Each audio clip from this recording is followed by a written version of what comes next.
Today on 10th, Alhamdulillah.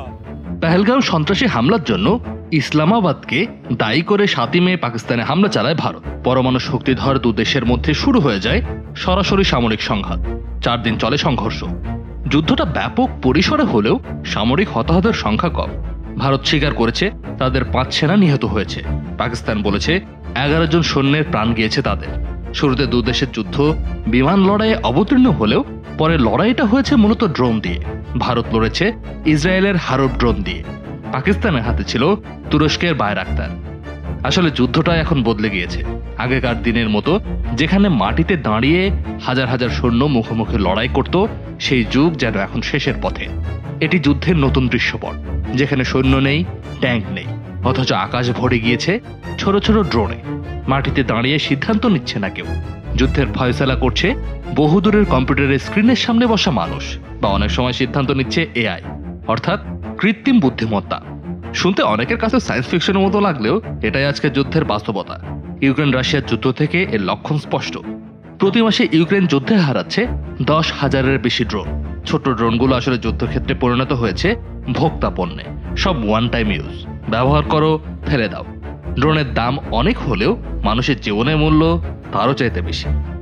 যুদ্ধে ড্রোনের ভূমিকা কিন্তু শুধু নজরদারিতে সীমিত নেই। এগুলো শত্রুর অবস্থান চিহ্নিত করে দূরপাল্লার কামান বা মিসাইলকে লক্ষ্যস্থলে পৌঁছে দেয়। ড্রোন নিজেও হয়ে উঠেছে অস্ত্র। অনেক ড্রোন থেকে মিসাইল ছোঁড়া যায়। অনেক ড্রোন নিজেই আত্মঘাতী হয়ে বিস্ফোরক সহ আছড়ে পড়ে শত্রুর অবস্থানে। এরই মধ্যে বিজ্ঞানীরা তৈরি করেছেন সোয়ার্ম ড্রোন, অর্থাৎ ড্রোনের ঝাঁক। একসঙ্গে শত শত ছোট ছোট ড্রোন দল বেঁধে আকাশে উঠছে। প্রতিটির কাজ আলাদা। কোনোটি শত্রুর অবস্থান শনাক্ত করছে, কোনোটি সিগন্যাল জ্যাম করে দিচ্ছে, কোনোটি সরাসরি আঘাত আনছে। ছোট ছোট যন্ত্রগুলো একসঙ্গে কাজ করে তৈরি করছে বিশাল একটি স্মার্ট মেশিন, যা মুহূর্তে যুদ্ধের মোড় ঘুরিয়ে দিতে পারে। চীন, যুক্তরাষ্ট্র ও ইসরায়েলের সেনাবাহিনী ইতিমধ্যেই সফলভাবে সোয়ার্ম ড্রোন ব্যবহার করছে। এরকম ড্রোন আক্রমণ থেকে রক্ষা পাবার উপায় কি? বিজ্ঞানীরা তৈরি করেছে নতুন প্রতিরক্ষা ব্যবস্থা, যেমন ড্রোন জ্যামার, যেটি ড্রোনের কমিউনিকেশন সিস্টেম অকেজো করে দেবে, অথবা লেজার অস্ত্র, যেটি চোখের পলকেই ড্রোনগুলোকে ভস্ম করে দেবে। এই অস্ত্রগুলো ইতিমধ্যেই রণক্ষেত্রে পরীক্ষিত। ভবিষ্যতে যুদ্ধে শুধু অস্ত্রের প্রযুক্তি নয়, বদলে যাচ্ছে সৈন্যের রূপও। গবেষণা চলছে এমন যন্ত্র নিয়ে যা মানুষের গায়ে পরে নেওয়া যায়, এক ধরনের মেকানিক্যাল কঙ্কাল, যাকে বলা হয় এক্সোস্কেলেটন। এই এক্সোস্কেলেটন সৈন্যদের করে তোলে আগের চাইতে অনেক বেশি শক্তিশালী, সহনশীল এবং গতিশীল। এর ফলে একজন সৈন্য কয়েক গুণ ভারী অস্ত্র বা সরঞ্জাম বহন করতে পারেন খুবই সহজে। চলাফেরায় ক্লান্তি আসে না, যুদ্ধক্ষেত্রে দীর্ঘক্ষণ সক্রিয় থাকা যায়। ভবিষ্যতে এক্সোস্কেলেটন সৈন্যদের এমন ক্ষমতা দিতে পারে যেখানে তারা যুদ্ধক্ষেত্রে আরো দ্রুত প্রতিক্রিয়া জানাতে পারবে, শত্রুগুলো থেকেও নিজেকে রক্ষা করতে পারবে। মার্কিন সেনাবাহিনী একটি রোবট তৈরি করেছে যার নাম বিগ ডগ। 4 পায়ে চলা রোবট যুদ্ধক্ষেত্রে আহত সৈন্যদের উদ্ধার করবে। যুদ্ধক্ষেত্রে যে কঠিন কাজগুলো মানুষের পক্ষে ঝুঁকিপূর্ণ, সেগুলো করতে থাকবে রোবট। ফলে সৈন্যদের জীবন অনেকটা নিরাপদ হয়ে উঠবে। এত সব প্রযুক্তির উদ্দেশ্য কিন্তু একটাই, মানুষের ক্ষতি কমানো। কারণ একজন সৈন্যের মৃত্যু মানে শুধু একজন মানুষের মৃত্যু নয়, হারিয়ে যাওয়া একটি স্বপ্ন, একটি পরিবারের ভবিষ্যৎ।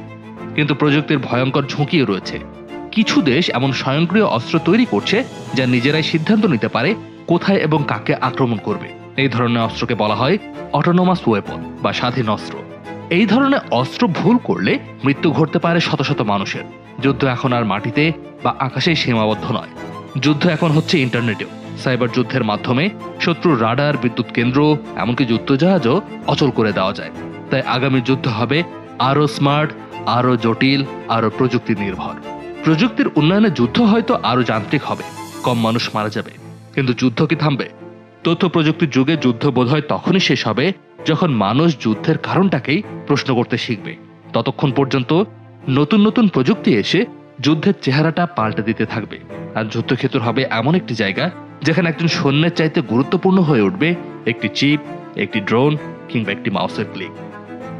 কাজী নিশাদ, যমুনা নিউজ।